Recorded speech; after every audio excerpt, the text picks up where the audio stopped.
Good evening. మీకు అమ్మ న్యూస్కు మిత్రులందరూ ఎవరు లింగయ్య యాదవ్ గారు, రామ్మోహన్, క్రాంతి కుమార్ అందరు కూడా అయితే ఒక్క విషయం అండి. సరే, రాజకీయ పార్టీలు వాళ్ళ వాళ్ళ స్టాండ్స్ చెప్పారు, వాళ్ళ వాళ్ళకు ఉంటాయి. అయితే ఇక్కడ నేను రాజకీయ విశ్లేషకునిగా నాకు కూడా కొన్ని అనుమానాలు ఉన్నాయి, సందేశాలు ఉన్నాయి. ఈ ఏదైతే మీరు టాపిక్ పెట్టారో దాని మీద ఒకటి, ఇవాళ ఇప్పుడు టైమింగ్ ఏంటిది? ఇప్పుడు ఈ టైంలో ఒకవేళ నిజంగానే బయట పుకార్లు లేకపోతే రకరకాల ఏదైతే నడుస్తున్నాయో వాదాలు, బీఆర్ఎస్ బీజేపీలో కడపడం అంటే ఒకవేళ అది కలిస్తే ఇమీడియట్గా బీఆర్ఎస్ కానీ కేసీఆర్ కానీ బీఆర్ఎస్ నాయకులకు కానీ వచ్చే ప్రయోజనం ఏమిటి? ఆ మాటకు వస్తే బీజేపీకి వచ్చే ప్రయోజనం ఏంటి? రాజకీయాలలో ప్రయోజనాలు లాభాలు లేని ఎవరైనా చేయరు.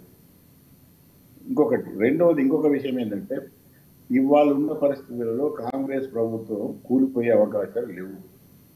దాదాపుగా రూల్డ్ అవుట్. అంటే 100% అది 5 ఏళ్ళు మ్యాండేటు. ముఖ్యమంత్రులు ఏమైనా మారుతారు కావచ్చు కాంగ్రెస్లో, కానీ కాంగ్రెస్ ప్రభుత్వం మాత్రం 2028 అక్టోబర్ వరకు ఉంటుంది. అంటే గవర్నమెంట్ మారే అవకాశాలు లేవు. గవర్నమెంట్ మారది అనుకున్నప్పుడు ఇప్పుడు బీఆర్ఎస్ పోయి బీజేపీలోకి వస్తే బీఆర్ఎస్కి వచ్చే ప్రయోజనం ఏంటి? అంటే ఏదైనా ఒక ప్రయోజనము లేదా ఒక ఉద్దేశము, ఒక స్వప్రయోజనం ఏదో ఉంటుంది. ఆ పని చేస్తారు. ఆ పని ఏం లేకుండా చేయరు. ఒకవేళ వాళ్ళకు ఎందుకు కలుస్తారంటే ఒక దానికి మనకు వచ్చే జవాబు ఏంటంటే, ఈ రకరకాల కేసులు ఉన్నాయి. కేసీఆర్ కుటుంబం మీద ఇప్పటికే బిడ్డ జైలుకు పోయింది. రేపు కేసీఆర్ పోవచ్చు, కేటీఆర్ పోవచ్చు, ఈవెన్ హరీష్ రావు కూడా పోవచ్చు. ఈ రకరకాల ఎంక్వైరీస్ నడుస్తున్నాయి. వాళ్ళ యొక్క ఏదైతే సేఫ్టీ కోసం వాళ్ళు పోయి బీఆర్ఎస్ పోయి మొత్తం బీజేపీలో కలుస్తుంది. ఇది ఒక సమాధానం చెప్పుకుంటానికి చెప్పచ్చు. కానీ నాకు రాజకీయాలలో నాకున్న 40 అనుభవం బట్టి ఇప్పుడు బీఆర్ఎస్ పోయి బీజేపీలో కలవదు. రెండోది, బీజేపీ కూడా సిద్ధంగా లేదు. ఎందుకంటే బీజేపీ బీఆర్ఎస్ కలుపుకొని వచ్చే దానికి ఏం లాభం లేదు. ఇప్పుడు ఎలక్షన్స్ లేవు, ఎంపీ ఎలక్షన్స్ లేవు, ఎమ్మెల్యే ఎలక్షన్స్ లేవు.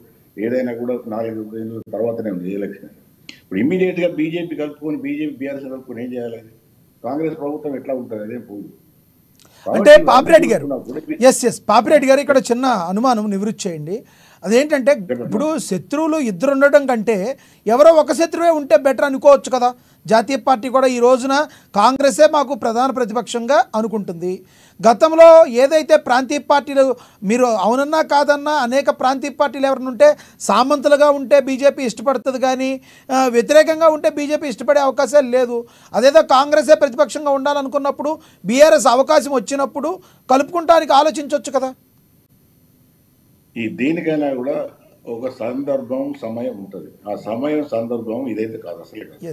ఈ 7 నెలల తర్వాత బీఆర్ఎస్ హోల్సేల్గా పోయి పార్టీ బీజేపీలో కలవడం అనేది అది ఊహాజనితం. అది ఎంత అందులో నా ఉద్దేశంలో అయితే 1% కూడా నిజం లేదు, ఉండదు. ఎందుకు ఉంటుందంటే అందులో ఎవరికి ప్రయోజనాలు లేవు. బీజేపీకి ఏం లేదు, బీఆర్ఎస్కి ఏం లేదు. ఏమి లేనప్పుడు ఎందుకు కలుస్తారు? ఒకటి. రెండవది ఇంకోటి ఏంటంటే, ఇప్పుడు ఈ కలయిక కానీ ఏది కానీ ఉండవు. కలయిక ఉండదు, కానీ ఒక రకమైన అండర్స్టాండింగ్ ఉంటుంది తప్పకుండా. ఎందుకంటే కాంగ్రెస్ అధికారాలు ఉన్నది. కాంగ్రెస్ 2 పార్టీలకు ప్రధానమైన వ్యతిరేక, అంటే 2 కూడా అపోజిషన్ ఉన్నాయి కాబట్టి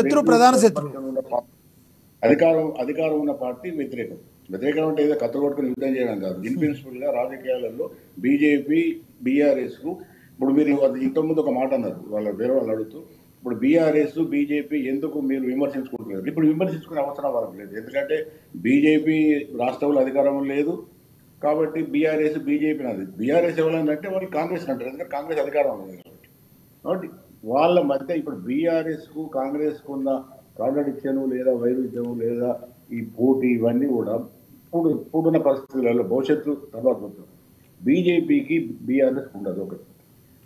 ఇంకొక అంశం ఏంటంటే, ఇప్పుడు మనం ఎన్ని విధాలుగా మాట్లాడుకున్నప్పుడు కూడా, ఇప్పుడు మీరు అన్నారు కదా, ఒకటే పార్టీ అయితే బలంగా కొట్లాడవచ్చు కాంగ్రెస్ వర్సెస్ బీజేపీ. అట్లా కాదండి. రాజకీయాలలో ఒక్కొక్కసారి 1+1 కూడా అవుతుంది. ఇవాళ ఒకవేళ బీజేపీ ఒక జాతీయ పార్టీగా ఉంది, బీఆర్ఎస్ ఒక ప్రాంతీయ పార్టీగా ఉన్నప్పుడు 2 కలిసి కాంగ్రెస్ కార్నర్ చేసే అనేక అంశాలలో ఈజీ అవుతుంది. అది కాకుండా ఒకటైంది అనుకుంటూ ఒకటైనప్పుడు కాంగ్రెస్ పని సులభమైంది. కాబట్టి అట్లా జరిగే అవకాశం లేవు. నాకు తెలిసిన మటుకు రాజకీయంగా ఏ పరిజ్ఞానం ఏ కొద్ది అవగాహన ఉన్నా కూడా ఇది జరిగే పని కాదు ఒకటి.